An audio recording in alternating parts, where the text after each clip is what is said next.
where you are just you. Men, women, doesn't really matter.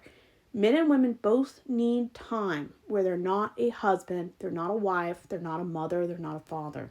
They're just Jane Doe or John Doe. They need to have their own parts of their own life.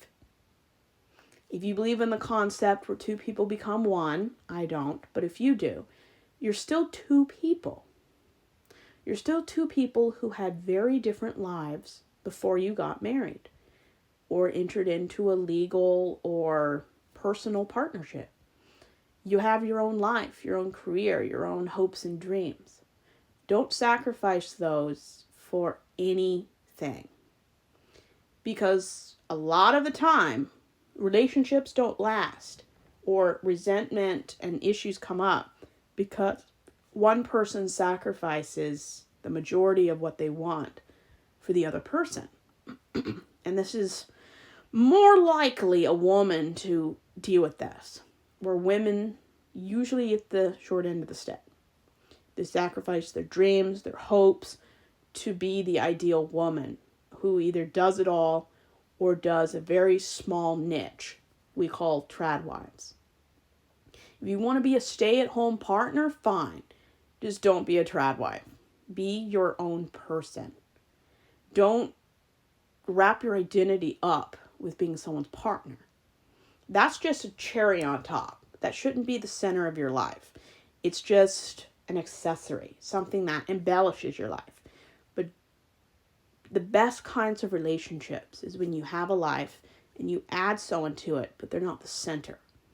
You should be the center of your own life. Make time for yourself.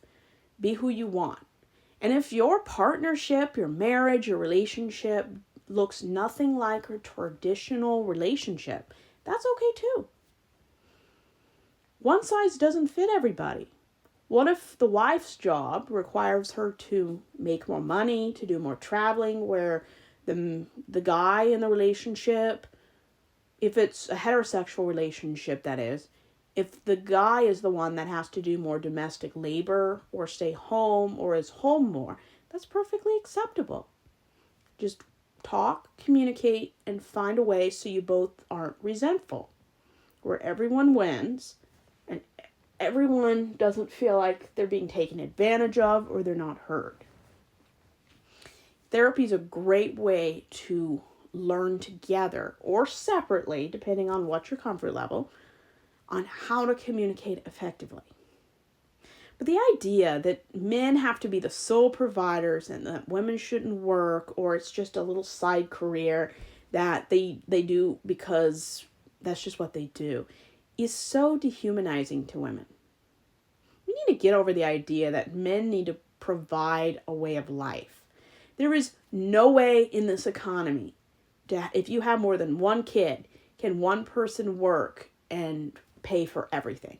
Not unless you make $200,000+ a year. For the average person out there, you cannot live on one person's salary. Not if you have kids, you cannot. Kids alone are going to cost you a few $100,000. I read somewhere a few months ago, I forget where, but depending where you are, kids cost anywhere from $200,000 to $500,000 in their 18 years. You cannot survive unless somehow you inherited a house or something that most people don't have. You can't survive on one person's salary.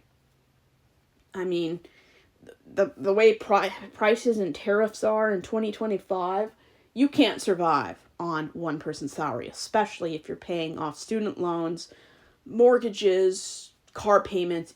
I don't know how you could do it. But if you can do it, put it down in the comments. I'd love to see how you were able to juggle that. That would be very interesting. For the majority of people in this country and in most countries that are highly capitalistic, you need two salaries to get past the bills that are late. It takes two people to survive if you have kids.